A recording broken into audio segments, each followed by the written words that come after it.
Hi guys, it's Amy with Aim to Plan, and today I am back with another planner therapy video.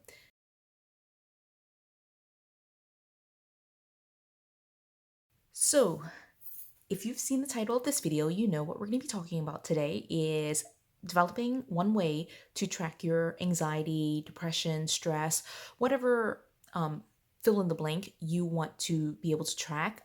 What I'm going to be doing in this video is setting up a very simple, easy method for you to be able to put together something every month so that way you can track across a month the different notes and be able to assign a number to whatever thing you're going to be measuring. For me, in this video, what I'm going to be doing is putting together a tracker for stress and anxiety, but you can use whatever topic or idea or concept you would like for this tracker.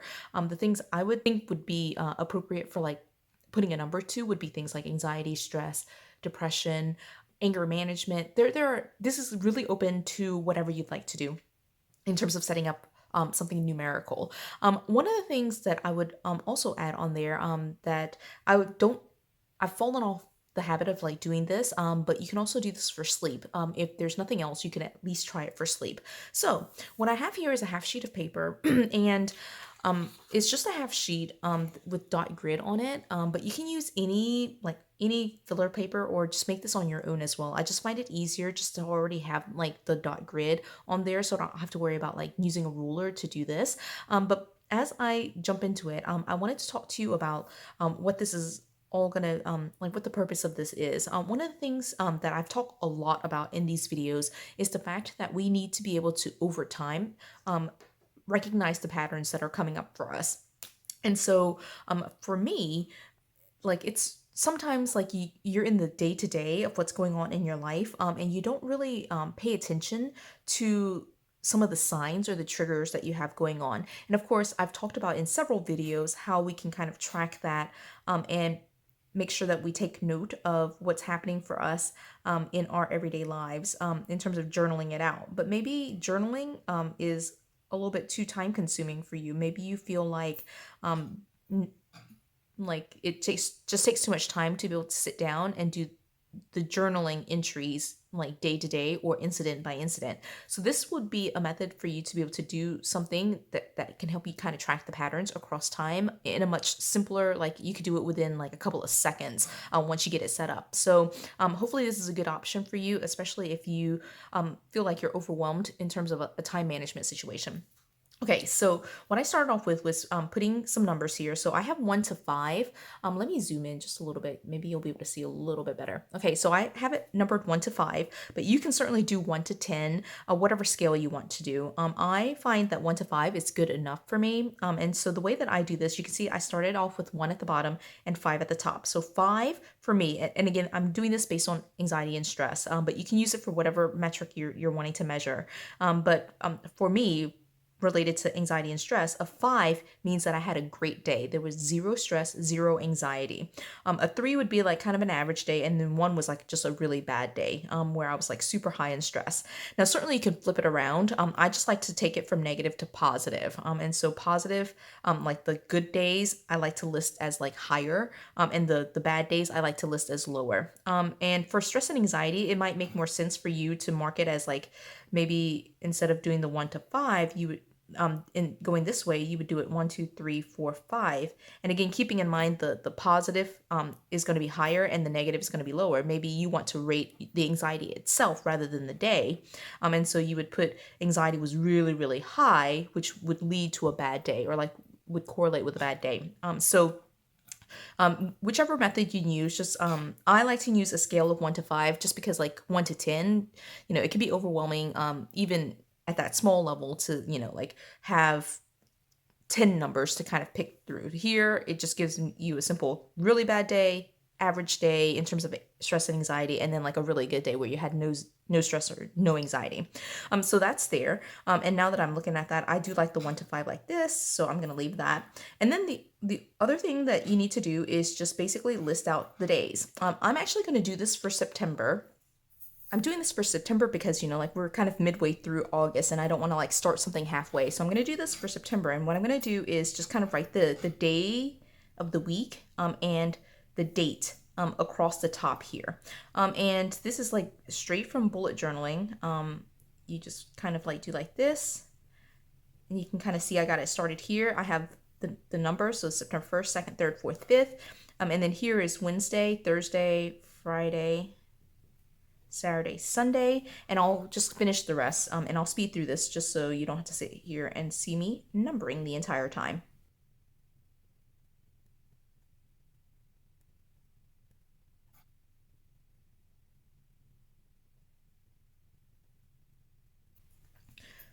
Okay, and that is it in terms of the setup. Now, of course, you can make it pretty in terms of like if you want it to be boxed off. Like one of the things that I like to do just to keep it like very minimal and functional is just to outline the area. But I'm not going to do that in this video. But basically, well, I won't use a ruler, I guess, but I'll kind of like show you what it looks like. I'll draw this line like this. And again, use a ruler. It will make it so much straighter and neater for you. But this is basically the area where I'm collecting data.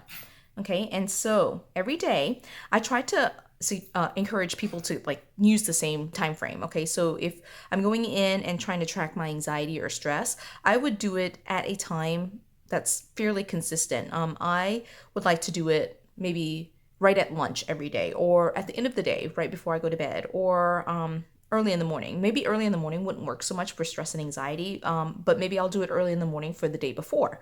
So those are kind of the tips. Like I definitely recommend like doing it at the same time. But you left yourself enough room here to where you could basically go through and mark what where you fell in terms of like your number. Now the way that I do this is using a very simple line graph, and I'll use a pencil now just because I don't want to actually write on this since did it for September.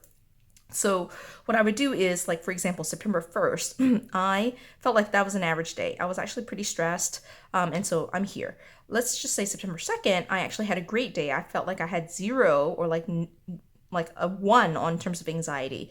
The third, I felt like it was about a four, right? And then over time, of course, I could just make this line graph and kind of draw the line across time.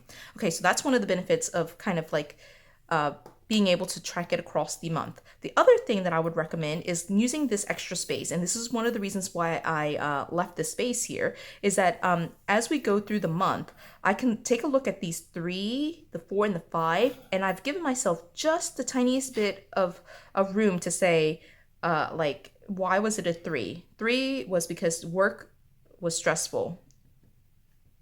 All right. Two, extra, no deadlines. I finished all of my work. This third, found out like there was an extra deadline that came up. Okay, whatever it is, right? So this is like a micro journaling spot for you to be able to write out what's happening. Now, that's pretty much it. It's very straightforward. I'm actually gonna label this up here with the big Sharpie. I'm gonna just call it stress tracker.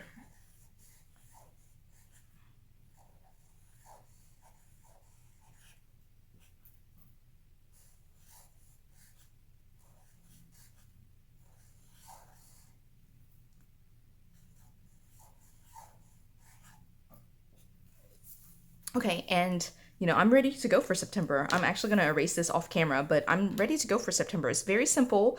You give yourself a number, you'll be able to see the line kind of develop across the entire month. And then you have just like the tiniest little spot where you can kind of write about the why. Why did that number exist for you? And so that's pretty much it. Straightforward, fairly simple.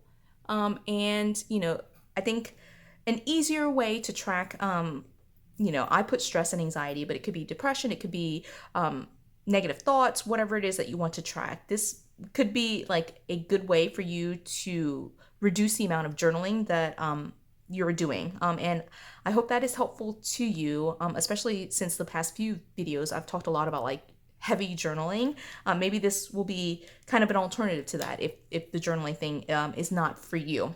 So I hope you enjoyed this video. If you did, give it a thumbs up. If you haven't done so already, subscribe to my channel, and until the next video, bye guys.